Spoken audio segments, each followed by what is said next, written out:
Good afternoon.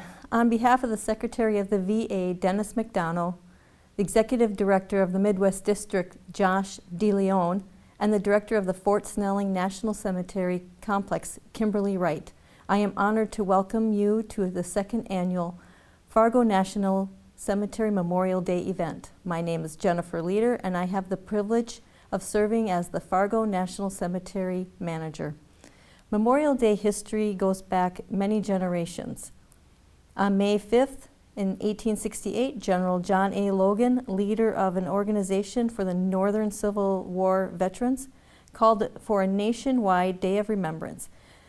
He proclaimed the 30th of May, 1868, for decorating the graves of the comrades who died in defense of their country during the late rebellion and whose bodies now lie in almost every city, village, and hamlet churchyard in the land. 100 years later, in 1968, Congress passed the Uniform Monday Holiday Act, which established Memorial Day as the last Monday in May to create a 3-day weekend for federal employees and to establish the Memorial Day as a federal holiday.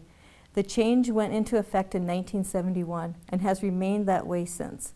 And here we are, 153 years after General Logan's proclamation and 50 years after the federal law was in fact enacted. Memorial Day is just as important now as it has ever been. It is a day for Americans to come together to honor those who have given their ultimate sacrifice for our freedoms. We extend our sincere gratitude to all those who have put in their time and talent into making this Memorial Day program. Our cemetery is open from sunrise to sunset. May God bless all of you, all of our service members and veterans, and may God bless this great nation of ours. Thank you. O God, our Heavenly Father, you who would not willingly bring suffering to humanity, your creation, you have brought us to this place today that our sensibilities might be shaken, that we might weigh the peace of this setting against the pain and the terror which brought thousands who died in the wars to rest here and in countless other gardens. The contrasts are so stark that we would not like to see, much less experience them. But it is for us, the living, to bear remembrance, to remember first, Father, and then rejoice that it was not we who sacrificed self before the enemies of each age of war, but some other son, daughter, sister, mother, brother, or father. Few are the names we know on the gravestones, but they read not with our names imprinted, and we are glad.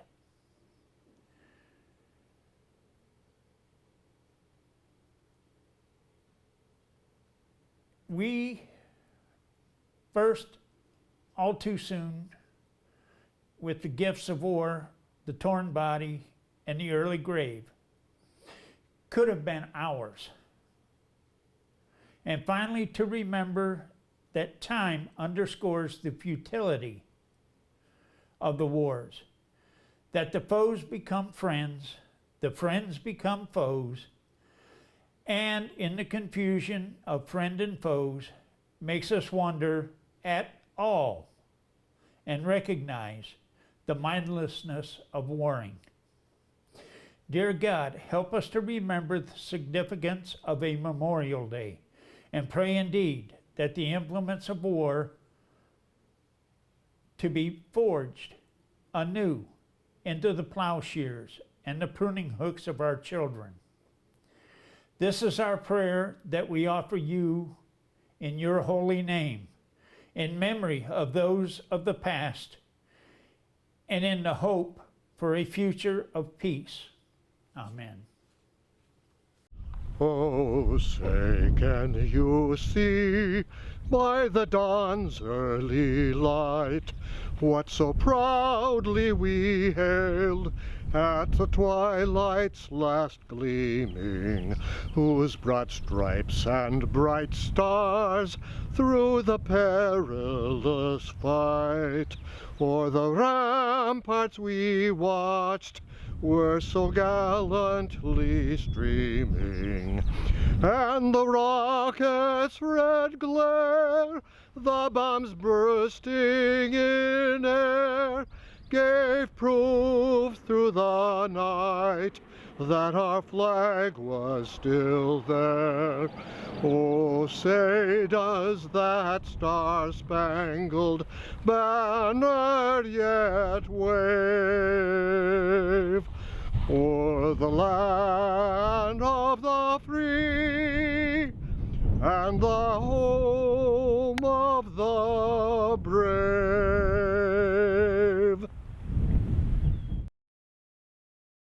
Hello, and thank you for the invitation to join your Memorial Day ceremony. It's a pleasure to speak with you. Today and always, we remember the men and women who made the ultimate sacrifice in defense of our nation. Our liberty has come at a great cost, and we owe a tremendous debt to the service members and their families who gave up so much to secure our freedom. We honor them not only by setting aside days like today, but also by upholding our Constitution and the principles they fought to protect. At the same time, it is imperative that we fulfill our promises to service members and their families. That's why we continue our efforts to ensure our veterans receive the recognition, health care, and benefits they have earned. To this end, we work to establish this National VA Cemetery to ensure our military members could be laid to rest with the honor they deserve, closer to their homes and loved ones. We also continue to strengthen the services available to our veterans through both the VA and community providers. This includes improving the VA's mental health care and suicide prevention programs and expanding access to alternative treatment options like hyperbaric oxygen therapy to help address the tragedy of veteran suicide. Ultimately, we can never fully repay our veterans for their service. Nothing can restore the time with loved ones and the lives lost in service to this nation. But through efforts like these, we're working to properly honor the sacrifices of service members and their families. Thank you again for the invitation, and God bless. Greetings from Washington, D.C., and thank you to the Planning Committee for hosting today's event and for letting me be a part of it. Memorial Day is one of conflicting emotions for sure. While we are inspired by the reminder of what a blessing it is to live in a country that's so great that it's worth fighting for and dying for, we're saddened by how many people have had to pay that ultimate price to keep us safe and free. But where those feelings intersect, of course, is at a spirit of gratitude. And we're thankful for the sacrifices they made and for the opportunity to show our appreciation by extending love to those who saw their friends and family leave for war and never return, and by honoring the fallen through a renewed admiration of the liberties they gave their lives defending. I believe the best way to say thanks to those who died is to live like a free American, an example to the world of why our freedom is worth dying for. I think the theme this year of bridging generations of military service is excellent. Sitting on both the Armed Services and the Veterans Affairs Committees of the Senate over the last couple of years, I've had the chance to work with our nation's leaders on every step of the service members' journey, from recruiting them to training them, equipping them, caring for them, transitioning them back to civilian life, and making sure they get the very best care we can offer them anytime they need it. But one thing's for sure, you don't have to be in public service to make a difference. This opportunity has helped me see firsthand how everyone from the neighbor of a person whose loved one went off to war to the top of our nation's military force, and everyone in between has a role to play in honoring the fallen, caring for the ones they left behind, and maintaining our status as a nation that holds its heroes in the highest regard. I hope you'll join me in taking time today to reaffirm that goal and recommit yourselves to that purpose. Thank you, and God bless you. Thank you for the invitation to join you today, virtually, of course. It's an honor to be with all of you on Memorial Day. You know, for me, this is the first Memorial Day since my dad passed away very recently. He served during the Korean War. He was stationed in Germany, and he was so proud of his service and the service of all those around him. I'm honored to have Fort Snelling as his final resting place. And I think you know, in his decades as a reporter, he told stories of what he called the heroes among us, ordinary people doing extraordinary things. I think that pretty much sums it up about our nation's service members and veterans. We dedicate this day, every year, to remembering those who have fallen, who showed courage and selflessness to protect the people of this country, ordinary people doing extraordinary things. To all our Minnesota and North Dakota service members, veterans, and military families, thank you. You are all part of a proud tradition of men and women who have served with honor, bravery, dignity, and humility. It's been said that a nation that forgets its defenders will itself be forgotten. We tell the world who we are as a country by how we honor our fallen heroes on this sacred Memorial Day. As we talk about bridging generations, I want to take a moment to highlight a local hero who is no longer with us, Private Albert Hansen. Private Hansen enlisted in the Army in Moorhead in 1918 and went to France, where he was stationed for 11 months. He and his division took part in heavy fighting. They often had to use gas masks to protect themselves from mustard gas. On November 10, 1918, the last full day of the war, Albert fought in one of the largest battles in an attempt to take Metz, a vital transportation center. The call to put on their masks came too late that day, and Albert and many of his fellow soldiers were hit with a horrific gas attack. Thankfully, Albert was taken to a nearby hospital and survived. Even though the war ended the next day, he showed up on the front line later that week, ready to defend the peace that he and his brothers had fought for. After the war, he returned to Minnesota, but many of his records were lost. He never got the Purple Heart he should have received for facing down the gas attack. In 1961, he passed away at the VA hospital that I visited, you're so proud of, in Fargo. In 2018, my office, my team, these incredible people that work with our veterans, located the documents needed to issue a Purple Heart, and I had the honor of presenting it to Albert's daughter.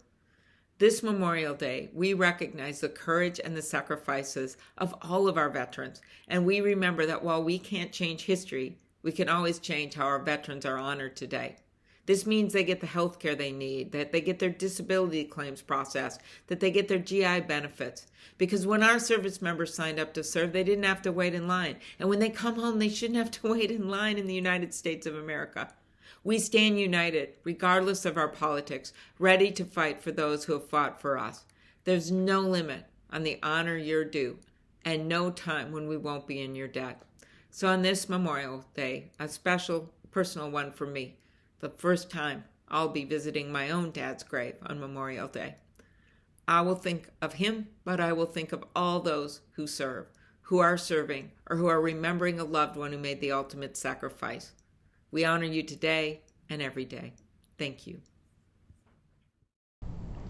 Hi, I'm U.S. Senator Tina Smith, and I am grateful to join you on Memorial Day, a day to remember the service and sacrifice of the thousands of Minnesotans who've answered the call of our nation, serving with great courage and honor. I also think about my father Harlan, who served during the Korean War, and my father-in-law Mark, who served in the Battle of the Bulge during World War II. I think about the sacrifices they made as young men, and I think of all the young people now who step forward at a time when they are just starting their lives, and how much we owe them. The sacrifices of service members are borne not only by them, but also by their families. Their spouses, children, friends, and parents all share in the experience. So thanks to all of you for your service and your sacrifice. In the Senate, I'm helping Minnesota's service members, veterans, and your families get the benefits and the care that you've earned. In this moment, as we continue to face the health and economic crisis of COVID, this is even more important. This spring, I helped pass the American Rescue Plan, which is delivering comprehensive health and economic relief to veterans and getting families back on your feet. The Rescue Plan includes $1 billion to waive veterans' health care co-payments, a measure that I fought for. It also includes resources to support veterans' health care, build new veterans' homes, and help people experiencing homelessness, and to provide job training. And it includes measures that I pushed for to end the for-profit college industry's aggressive recruiting of veterans and service members. I also recently helped pass 3 landmark veterans bills into law. The Commander John Scott Hannon Mental Health Improvement Act makes strong investments in mental health care at the VA. The Tribal Advisory Committee Act will improve resources for Native veterans, and the Deborah Sampson Act expands women's health care at the VA. As we look forward, I'll continue to be a fierce advocate for veterans. I recently passed legislation which will help veterans who are exposed to radiation, and I'm going to keep on fighting on this. I wish you all a peaceful Memorial Day, and please know that you can always contact my office for any kind of assistance. Take care and be well. Greetings. I'm honored to join you for this year's virtual Memorial Day service at the Fargo National Cemetery. The United States is a beacon of freedom because of the dedication and service of our veterans. We owe a debt of gratitude to the brave men and women who have served our nation and to those who have made the ultimate sacrifice in defense of it. Many North Dakotans know someone who gave their life serving our armed forces. They were our friends, our family, and heroes in our communities. They embody what it means to be a true patriot, and we honor their memories today. And while we set aside Memorial Day to reflect on their service and their sacrifice, every day we are grateful for those who protect our freedoms and liberties. We can never forget those who have given their all to strengthen our nation, and we must ensure their memories are everlasting. As President Ronald Reagan once said, freedom is never more than one generation away from extinction. We didn't pass it to our children in the bloodstream. It must be fought for, protected, and handed on for them to do the same. Our service members understand this, and it is a driving force for many when they make the decision to leave their communities and travel to distant lands, knowing full well they may never return to the country they swore to protect or embrace their loved ones again. As we remember those who have served our nation, we cannot forget the sacrifices they have made defending it. So today we give thanks to them, and we will strive to live our lives in a way that honors their memories. Happy Memorial Day to everyone, and may God bless the United States of America. Thank you for letting me be part of your Memorial Day ceremony. Today we remember the sacrifices made by generations of courageous Americans in pursuit of our freedoms, and we honor those who paid for our liberty with their lives. Their willingness to answer the call of duty and give their lives in defense of the nation we love is nothing short of heroic. It is because of them that we are free, and their sacrifice shall never be forgotten. They were sons, daughters, brothers, sisters, mothers, fathers, and their legacies are etched in the hearts and minds of each of us. We acknowledge the sacrifice of those the fallen left behind, family and friends, bound by loss in ways that most of us will never be able to imagine. Now, a new generation of heroes will step up and continue the legacies of those we have lost, and they have the thanks of a grateful nation. There has never been a more important time to support them, with our prayers, with our gratitude, and with our actions. As we observe Memorial Day with our family and friends, let us take time to reflect on those memories of the heroes that are no longer with us, and let us strive to honor them. We owe them an eternal debt of gratitude for preserving our nation, its liberties, and its freedoms.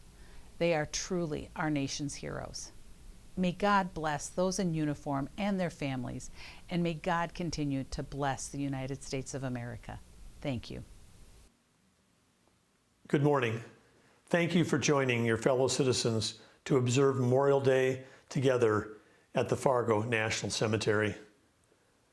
I want to begin by thanking all current and former military service members and their families. When one person serves, the entire family serves. We are filled with gratitude thinking of the impact that veteran and active military have on North Dakota every single day, and what you do for our great state, our nation, and the world. Each Memorial Day, we gather, we pause, and we reflect on the sacrifice and service of those who have given the greatest gift, their own lives in service to our country. To the brave men and women who have literally stood in harm's way to protect our nation, to defend the liberties we hold dear, and in doing so, assuring that the rest of our country is free and secure, we are eternally grateful.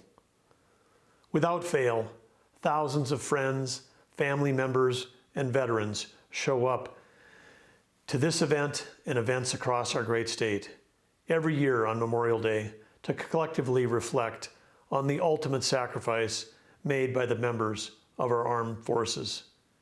It truly reveals the value that North Dakotans place on military service and the reverence that we each hold for those who have died in service to our country. We can share our individual gratitude through our words and our actions every single day.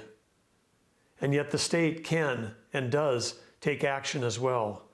Actions like working together with our North Dakota legislature to pass new laws this past session that provide for death benefit payments for National Guard service members killed in action, and covering the burial costs at our Veterans Cemetery, not only for retired military personnel, but also for their surviving spouses. These actions are but a few of our administration's many actions to make North Dakota one of the top military-friendly states in our country. Each year, when we mark this sacred holiday, we reflect on the precious freedoms we enjoy and which define us as Americans. Freedoms that have been vigorously defended for the 245 years since the very founding of our country. It's this day of remembrance that can inspire each of us to consider how fortunate we are to live in this great nation and how important it is for us to keep fighting for America's future. As President Ronald Reagan wisely said, we are blessed with the opportunity to stand for something, for liberty and for freedom and for fairness. And these things are worth fighting for, worth devoting our lives to. That is why today we pause and reflect and honor those brave men and women who gave their lives for our country. Now more than ever, we must never forget that freedom isn't free. These freedoms have been preserved and made possible due to the men and women who have fought and died for our nation. They deserve our deepest respect on Memorial Day and every day. For their service, their ultimate sacrifice, and their incredible acts of valor they performed for our country. And on behalf of all North Dakotans, we share our unending gratitude. It is our duty to always ensure the next generation understands and carries on the sense of gratitude and spirit of public service. This is the only way America, the greatest nation on earth, will continue to shine like a beacon of freedom around the world. Thank you again for your presence today, and may each of you have a safe, healthy Memorial Day holiday. God bless you, God bless our country, and God bless the great state of North Dakota. Hello everyone, Governor Tim Walz here. Today on Memorial Day, we honor the courage, spirit, and tenacity of those who have served on our behalf to defend our freedoms and to protect our democracy. As Governor of Minnesota and a veteran myself, I'm humbled to recognize the service members who've taken up the responsibility to serve our country. Your theme for the Fargo National Cemetery Memorial Day this year is Bridging Generations of Military Service. It's a fitting theme, as our Midwestern states have a long tradition of serving and defending our country from the Civil War to the battles we're fighting today. Today we remember those who have gone before us and made the ultimate sacrifice to protect the freedoms we so enjoy today. We are forever grateful. Welcome to the Fargo National Cemetery Memorial Day service. Our theme for this year is Bridging Generations of Military Service. I would like to introduce our keynote speakers. Today we have two speakers, Captain Jerry Rosted and Sergeant First Class Amy Munson. Captain Jerry Rosted was a public affairs officer in the U.S. Navy Reserve and retired after 28 years of service. He mobilized in support of Operation Desert Storm in 1991 and mobilized a second time in 2003 in support of Operation Iraqi Freedom. During Iraqi Freedom, he served as the Public Affairs Officer for the National Naval Medical Center. He held various command assignments from 2009 until retiring in 2017. As a civilian, Captain Rosted is the Vice Chancellor for Strategic Engagement for the North Dakota University System. He is currently serving his second term as a member of the Fargo Park Board. He is also active in the community, serving on boards and volunteering. Captain Rosted and his wife Tammy have 2 sons. Braden is a lieutenant commander in the U.S. Coast Guard, and TJ, who is a lieutenant junior grade in the U.S. Navy. Sergeant First Class Amy Munson retired from the military after 2 full decades of service. She first enlisted in 1998 in the Minnesota National Army Guard. During her military career, she deployed on 3 separate combat tours, serving in Kosovo, Iraq, and Afghanistan. During these deployments, Sergeant First Class Munson served as a medic, surgical tech in civil affairs, and joined the Ag Development Team. As a civilian, Sergeant First Class Munson previously worked with the Minnesota National Guard's Family Program, a component of Beyond the Yellow Ribbon. She then launched her own business, Mission Keto, as a certified coach helping others tackle her struggle with weight loss and low energy levels by following a ketogenic diet. She says her military experience inspired her interest in ag, and her ag experience inspired her business. Sergeant First Class Munson and her husband have 3 children and live in Dilworth, Minnesota. Fellow veterans, active service members, families, and friends, I'm deeply honored and humbled to speak to you today on Memorial Day to recognize our fallen American heroes. A day on, not a day off, to honor those who sacrificed their lives in service to our country. Today we honor these men and women, and we do so with reverence and a grateful heart. Without their commitment and service to our nation, we would not be what we are today.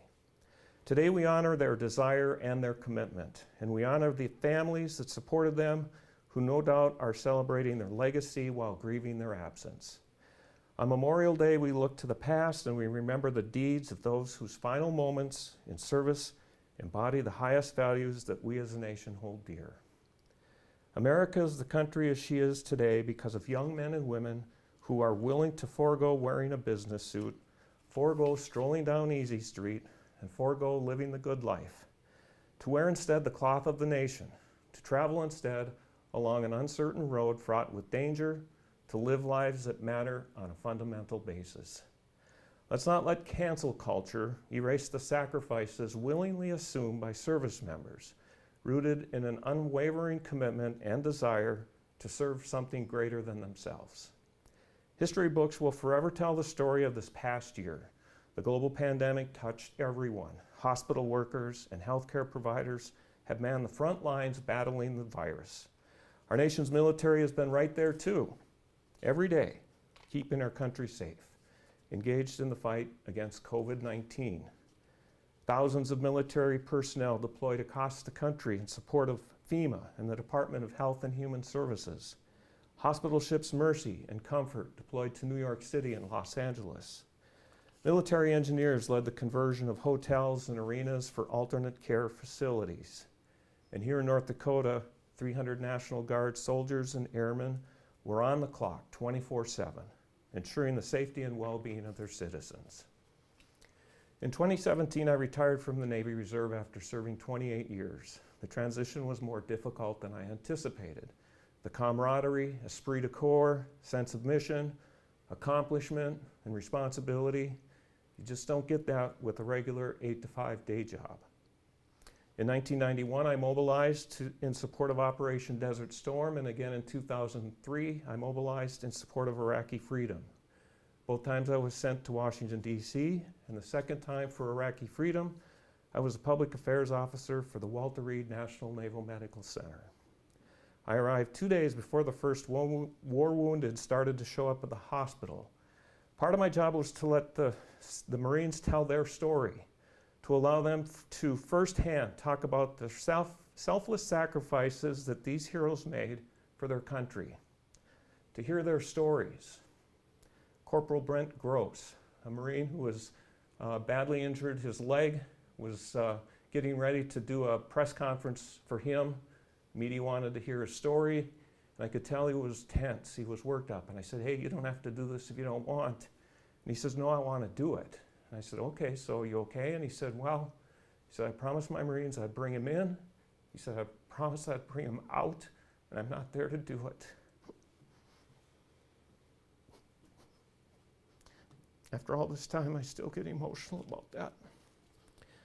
Then there was Staff Sergeant Eric Alva and Hospital Corpsman Brian Alaniz, a quintessential Marine and Corpsman relationship. Alva and his group of Marines were out on patrol. He stepped on a landmine. Corpsman Alaniz was there as the corpsman of the unit, and he went to assist aid with Alva, and then he stepped on a landmine and lost his leg. So they're forever bonded with the Marine and Corpsman story. And then their mother showed up at the hospital, and so we did some stories and talked about how healing is more than just the injured wound that's there. It's a holistic healing. It's the emotional and spiritual recovery that Marines and other injured Army, Navy soldiers, sailors, airmen, and Marine, when they get hurt, they need more than just the physical recovery. This all happened in the first week. After that, we had gunshot wounds to the chest, amputees, head trauma, and other non-combat injuries. And then there was Tank. Tank was a Marine who was run over by an Abrams tank over in Iraq. And when he showed up at the hospital, he was told he probably wouldn't walk again. And before he knew it, Tank was up and around, encouraging his other Marines to get out of bed and get on with life. He was quite the inspiration. That experience was profound. It's had a long-lasting impact on my life.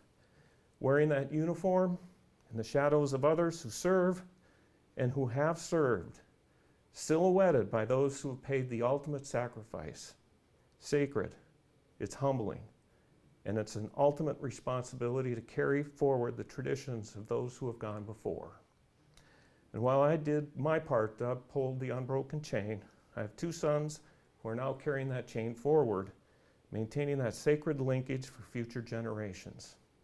Our older son, Braden, is a lieutenant commander in the Coast Guard. He's served the past 3 years in Washington, D.C. and has taken orders to Los Angeles this summer. Our younger son, TJ, is a lieutenant junior grade in the Navy. He's been aboard the USS Forrest Sherman in Norfolk, Virginia, and he's got orders to a new ship in Pearl Harbor, Hawaii.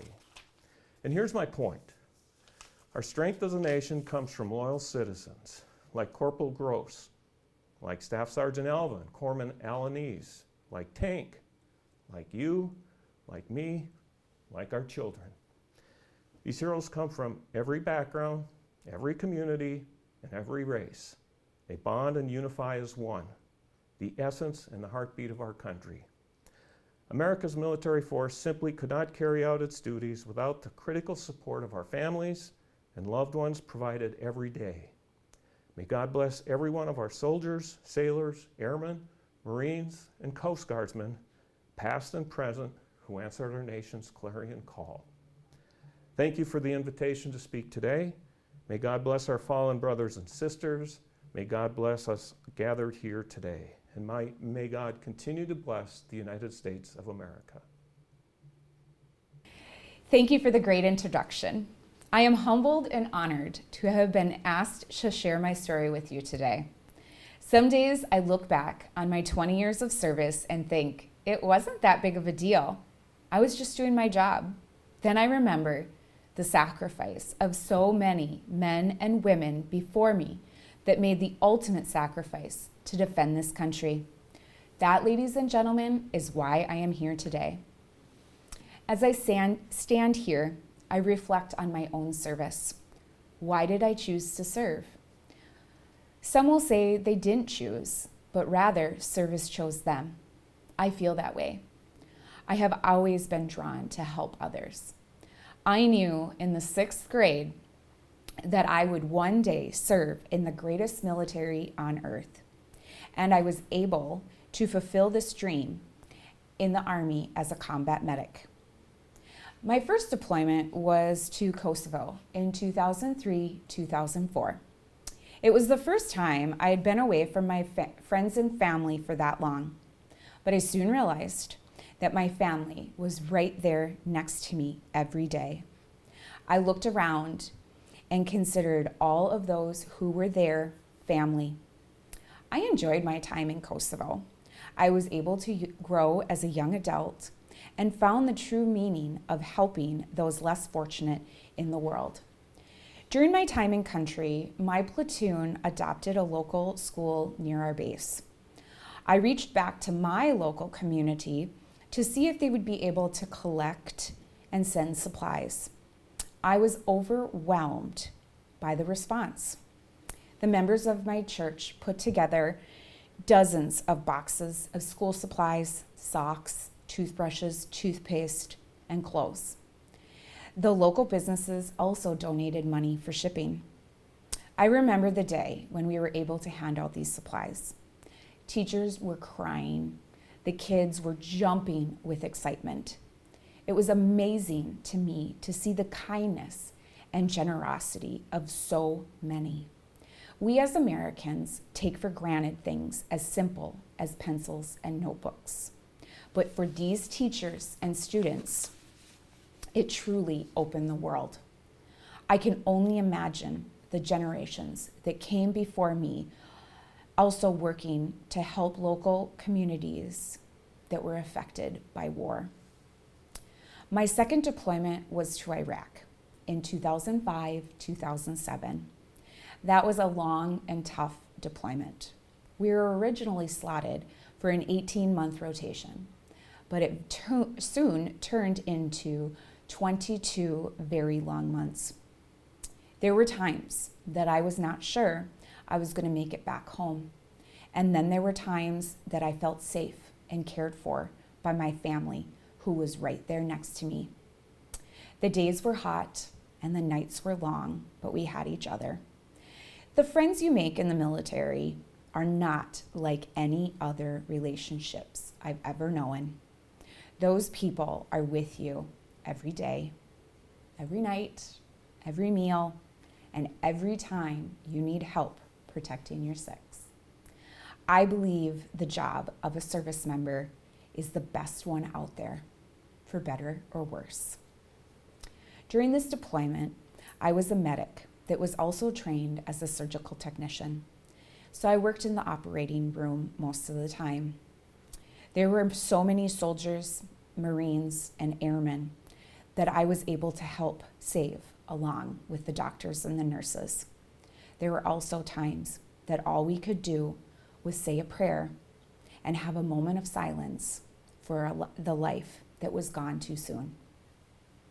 I had American heroes cross my path on the worst day of their life. This is who I remember as part of the fallen, ones that did not make it home. My third deployment was to Afghanistan in 2011-2012.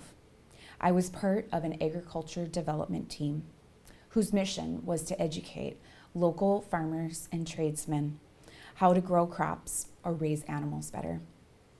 I remember the day they loaded us up in a Chinook helicopter and dropped us off in the middle of nowhere, Afghanistan, where we would be stationed for the next year of our lives, only to find out that our forward operating base was nicknamed Mortaritaville because the tiny little base that was approximately the size of a football field was mortared all the time, for better or worse, right?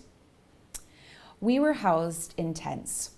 Every night, I remember the sounds of a huge lawnmower overhead. It was a drone for safe security. I don't think I slept much for the first few weeks. Then it became a sound of comfort and peace of mind. To this day, I still like the sound of a lawnmower. Aside from being the headquarters medic for our team, I was also a part of the female engagement team. This was a specialized team that was allowed to talk to Afghani women, as they were not allowed to talk to men outside of their family. The team was made up of 4 female soldiers. We were able to teach basic first aid classes, hygiene, and how to take care of newborn babies. I was also able to teach women who were widowed how to raise chickens and sell their eggs at the market. I found this mission to be very rewarding at times. I also saw my share of loss in Afghanistan, from the young soldier who was shot during a friendly game of soccer to a man who took his life because he didn't know how to ask for help when he needed it. These men are American heroes to me, even though I was not able to save them. To me, Memorial Day is important. Today, I remember my family who didn't make it home from Kosovo, Iraq, and Afghanistan. Today, I ask you to join me and show your appreciation and gratitude for those who made the ultimate sacrifice in the many wars that have faced this nation. An American hero fought for our freedom and the reason that we are still free today. They are our heroes. They are ordinary people who did extraordinary things in times of war and peace. They were the men and women who, when called to action, did their job. They were our fathers, mothers, grandfathers, grandmothers, sisters and brothers, spouses, and our children. Thank you.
Almighty God, we remember on this Memorial Day all of our servants who have departed this life in the service of their country.